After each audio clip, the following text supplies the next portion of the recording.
Bien, y acá estoy con el doctor psiquiatra Juan Pedro Sapén. Juan, psiquiatra, doctor psiquiatra. No, Alberto, por favor. Vos llamame simplemente Juan Pedro. Bien, Todo bien. la psiquiatría, a ver, ¿se te ocurrió desde chico la psiquiatría? ¿Cuándo nace la psiquiatría vos? Bueno, vos sabés que yo quise ser psiquiatra porque yo quería saber cómo funcionaba el cerebro y qué pasaba con la mente. El disco rígido. Entonces, con el disco rígido. Entonces decía, che, ¿qué puedo estudiar? Y me interesa esto, y me interesaba la biología, y me interesaba la neurología. Pero bueno, después me dediqué mucho a estudiar psiquiatría, y eso es lo que me interesa mucho. Bien. Estamos en un tema de que la gente escucha por televisión, no entiende mucho, pero lo bombardean y recibe esta cuestión de que hay que reformar la ley psiquiatra. ¿Cómo sería? La ley de salud mental. La ley de salud mental. Claro. Bien. Sí, sí, exactamente. Vamos a explicarle un poco a la gente y explicarme un poco a mí. Sí. ¿Qué es la ley de salud mental hoy en día? ¿Qué es lo que está en discusión? Ok. Sí, la ley de salud mental se proclamó en el año 2010. Ya lleva 11 años para 12 años. Más o menos. Sí, más o moderna. menos ese tiempo. Sí, es una ley nueva, tiene 10, Antes 11 que había. años. Bueno, antes estaba la ley anterior que tenía algunas características que fueron reformuladas por la ley actual. Básicamente lo que la ley actual especificó era que se tenían que cerrar todos los centros monovalentes, esto es, todos los centros de salud mental que se dedicaran nada más que a la atención de pacientes con enfermedades mentales nada más, tenían que ser cerrados. Los manicomios, los psiquiátricos. Los loqueros. Los famosos, lo que se llamaba antes popularmente. Exactamente, que ya no hay más de esos en la Argentina, hace muchos años que no hay más. Pero ¿Oliveros qué sería? Oliveros es un centro de salud mental monovalente, donde hay personas que están internadas con enfermedades mentales persistentes y severas. Ajá. La ley lo que intentó fue solicitar que esos lugares se cerraran y que fueran reemplazados porque por eran de centros... dudosas prácticas. En el pasado había una situación de hacinamiento y de desfinanciación y muchas dificultades para que los pacientes lograran acceder a tratamiento de manera competente. En un lugar de depósito y no... Bueno, en realidad lo que se llamaba lugar de depósito eran situaciones sociales muy severas, porque eran personas que teniendo problemas de salud mental también tienen problemas de desconexión con su familia. O la familia que desprenderse. O la familia que no sabe bien cómo ayudarlos o cómo asistirlos y no tienen casa y tienen muchas restricciones. Y entonces el mejor ámbito para esas personas, para que pudieran vivir, era el hospital de salud mental. Esto sigue pasando actualmente porque a pesar de que del 100% de personas que tienen un problema severo como la esquizofrenia, por ejemplo, un 10 al 12% de esa población van a necesitar tratamiento crónico y medidas clínicas de consideración. Van a tener que vivir en el hospital o en una institución similar. Y aparte con una medicación cara. Con medicamentos, con asistencia, con terapias y con un montón de otros sistemas sociales de apoyo. Pero el grueso de pacientes puede ser tratado en la comunidad a donde la ley especificaba y especifica que se deben tratar. ¿Qué es lo que se propone ahora? Lo que se propone ahora es básicamente, o lo que se proponía en su época que no se logró, es que los sanatorios monovalentes, entonces los psiquiátricos, tenían que ser cerrados y ser reemplazados por unidades de tratamiento en hospitales o en sanatorios, cosa que lamentablemente no se pudo hacer, porque no había dinero, porque no existieron recursos. Sí, aparte que, a ver, vos estás poniendo de un sanatorio un tipo que va a operarse de la próstata, por lo menos, por ejemplo, al lado de... Una persona que tiene psicosis o que tiene una depresión mayor y que necesita otro tipo. Edificios. Sí, tenés que hacer una unidad de tratamiento a donde esa condición o ese problema clínico se pueda tratar. Pero por otro lado, los pacientes que necesitan, el grueso de los pacientes, necesitan vivir en un lugar determinado. necesitan estar asistidos, necesitan alimentos, necesitan seguro médico que funcione. Y para eso la ley actual de salud mental especificaba que tenían que vivir en residencias de hasta 12 personas. Lo que sucede es que eso es insuficiente, porque tendrías que poner una gran cantidad de residencias para la total de personas. ¿Cómo lo financias? ¿Y cómo lo financiás? Con equipo de psiquiatras, de psicólogos, de terapistas ocupacionales, de trabajadores sociales. Y todo eso, desafortunadamente, es muy caro y en la Argentina el presupuesto que estaba designado no se pudo ejecutar. Pero bueno, hacían hincapié porque todo esto, para mí, siempre la cuestión mediática se destapa por algún hecho que destapa esa situación, como fue lo del Chano. Sí, lo de Chano o lo del hijo de Petinato. Exacto. Sí. Y en donde se ponen, o por lo menos por lo que yo he escuchado, que la decisión de internación es del paciente y el paciente no está en condiciones de decir yo me interno. Claro. Entonces como que la familia podría con esta nueva ley obligar al paciente a internarse. Sí, Sería eso así. Digamos, el objetivo central de la ley actual especifica que para que una persona se tenga que internar debe tener un riesgo cierto e inminente. Y lo debe dictaminar un juez. Exactamente. En realidad, y en la justicia, sí, para que el juez te diga algo. No, el juez hace lo que uno puede solicitar que haga, lo evalúa, lo sopesa y si hay antecedentes suficientes, indica la hospitalización y la internación de la persona obligatoria que necesita en contra de su voluntad. Sí. Lo que sucede es que, esto hay que decirlo, es una práctica que hay que hacerla con un abogado que te ayude y te asesore. Claro, porque puede ser un instrumento. No, porque si vos vas al tribunal, nada más que con tus historias clínicas o con los antecedentes y esto, tenés más dificultades, es más engorroso, es más difícil. Entonces, la ley especifica y dice que se puede hacer, pero es difícil de lograr si no tenés a un abogado que pueda colaborar con vos. Por otro lado, cuanto mayor es el problema psiquiátrico o de consumo de sustancias de una persona, cuanto más interferencia tenga en su juicio y en la capacidad de toma de decisiones, menos conciencia de su problema va a tener. Por ende, en personas que están muy enfermas o que tienen muchos problemas por el consumo, pedirles que se internen y que tomen en consideración esa posibilidad es prácticamente a veces muy difícil, casi imposible de lograr. Totalmente. Por eso tenés que usar la posibilidad de que la familia pueda ayudarte en esto o que el tribunal lo pueda hacer. Pero para eso hace falta... Para la atención de la persona con salud mental, en Rosario está flaco. Sí. Bueno, el problema que tenemos en Rosario es que hacen falta más centros de tratamiento, hacen falta más centros de día, hacen falta centros de internación, hacen falta más comunidades terapéuticas y hacen falta más profesionales formados o que los que están se aboquen a la atención en instituciones que tienen que estar armadas para que esos pacientes se puedan atender. Bueno, yo sé que vos presidís una institución. Sí. ¿Cuesta mucho encontrar personal? No, el personal con el que nosotros trabajamos... Son personal muy especializado. Sí, claro. Pero hay un ámbito de formación.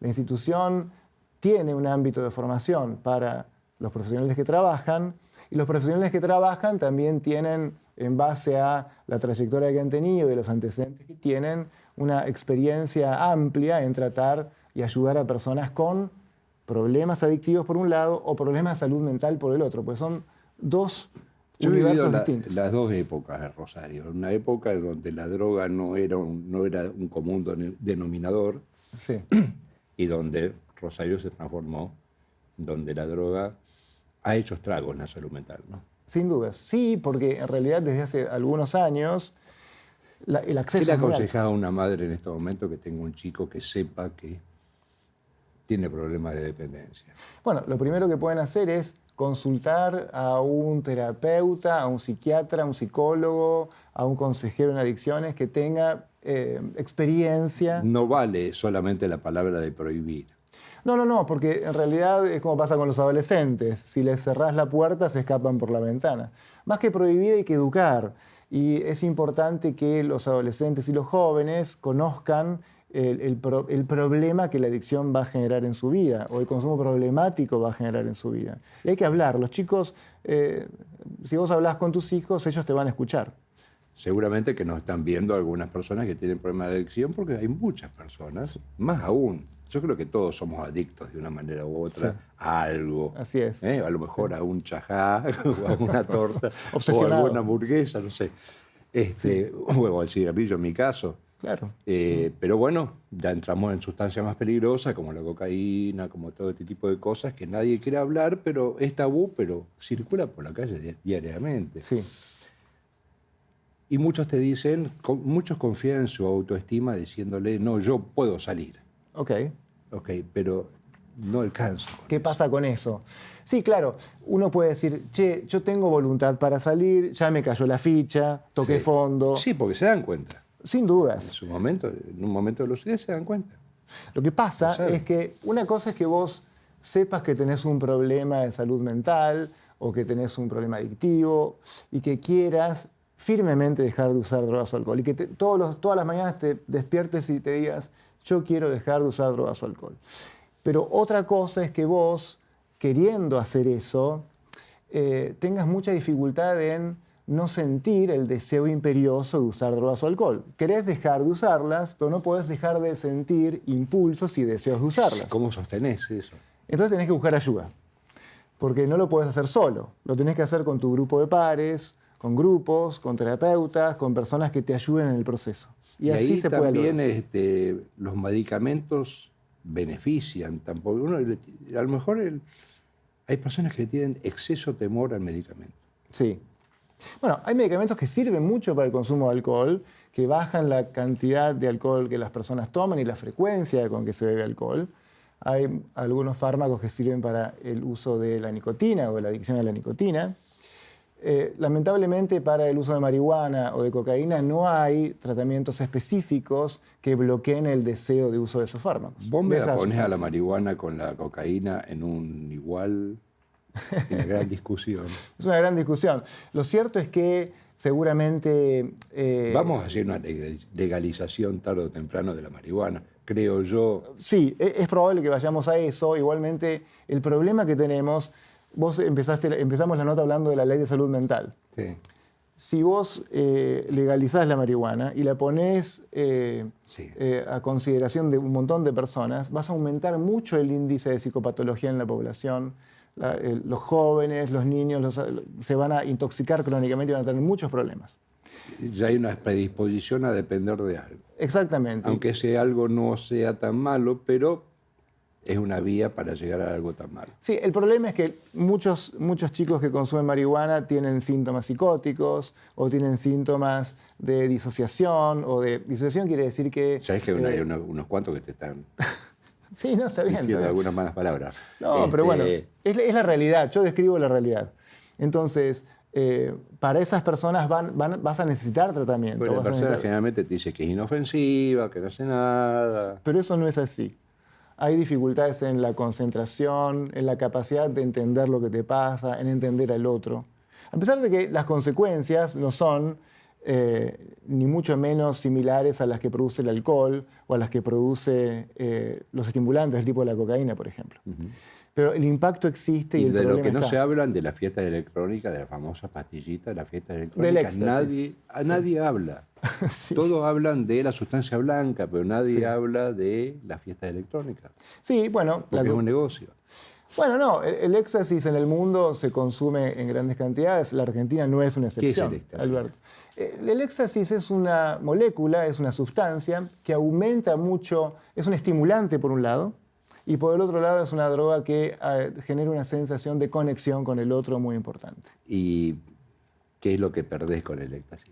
Bueno, con el éxtasis básicamente el problema central que tenés es que tenés muchas dificultades después en tener serenidad, tranquilidad, regular el sueño. Muchas personas que consumen crónicamente éxtasis tienen muchos años, muchos problemas con la regulación de la ansiedad. Tienen dificultades en tranquilizarse. Es una secuela importante del éxtasis, entre otras cosas. Digamos que la droga ha traído una problemática y un gran desafío de trabajo para para el área de salud mental. Sin dudas, porque no solamente tenés el problema del consumo problemático o la adicción a las drogas, sino que las drogas también producen problemas en cómo el cerebro funciona. Y tenés dificultades de salud mental asociadas al consumo de drogas. Bueno, te cambio de tema y para terminar, porque nos van a retar.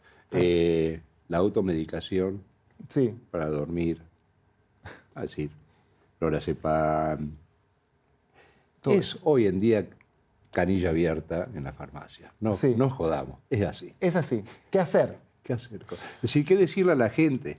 Sí. Bueno, lo primero es recordar que el uso de los hipnóticos, de esas drogas, de los sedantes... ¿Son hipnóticos? Pará, el lorazepam no es tan hipnótico, el Valium era hipnótico. Bueno, en realidad, está bien, yo te entiendo. Son fármacos que lo que hacen es tratar mucho la ansiedad y disminuyen mucho la ansiedad y de esa manera la gente empieza a poder dormir. Sí.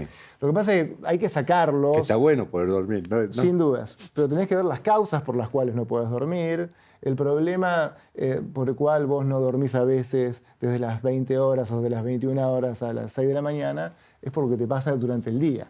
Así que mejorando las condiciones de lo que pasa durante el día. O lo que pasa pasó durante la noche. O lo que pasó durante la noche, sin dudas. Pero hay que tratar de consultar con alguna persona que conozca sobre trastornos de sueño o problemas de sueño para no usar esas sustancias. Es terriblemente popular eso. O sea, yo he dirigido una radio y la audiencia a la noche, a la madrugada, es una audiencia muy grande y con personas muy especiales que se comunican con la radio. Y muy noctámbulos. No, pero hay mucha soledad a la noche. Ah, sí, claro.